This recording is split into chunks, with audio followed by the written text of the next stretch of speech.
थोरी गाउँपालिका 8 मा जनताको घर दैलोमा डाक्टर कार्यक्रम सफलतापूर्वक सम्पन्न भएको छ। यो आज यो के कार्यक्रम हुँदैछ यो डाक्टरको घर दैलो कार्यक्रम हो।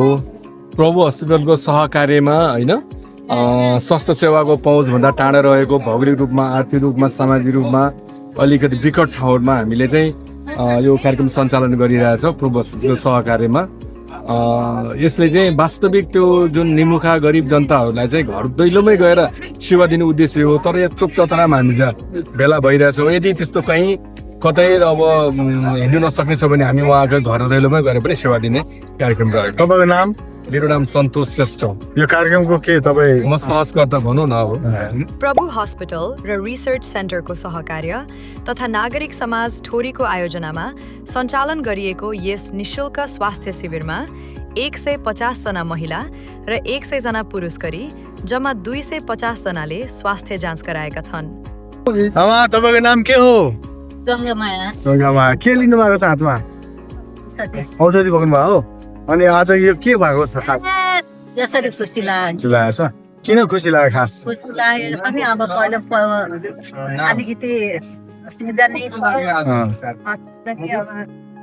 आफ्नै टोलमा आफ्नै घरमा हस्पिटल आइपुगेको छ होइन, डाक्टर आइपुगेको छ जस्तो लाग्यो। त्यही भएर राम्रो भएको। के प्रब्लम के थियो तपाईँलाई समस्या?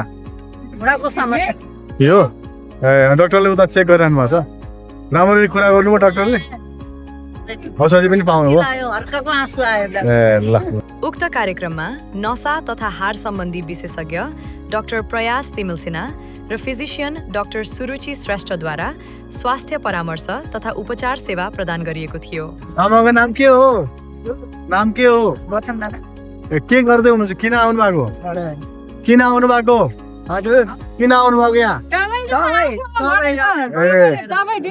अनि हस्पिटल जानुपर्ने त हस्पिटल नै यहाँ आइपुग्यो हो? सजिलो भएको छ? ए औषधि पनि देखाउँदै हुनु।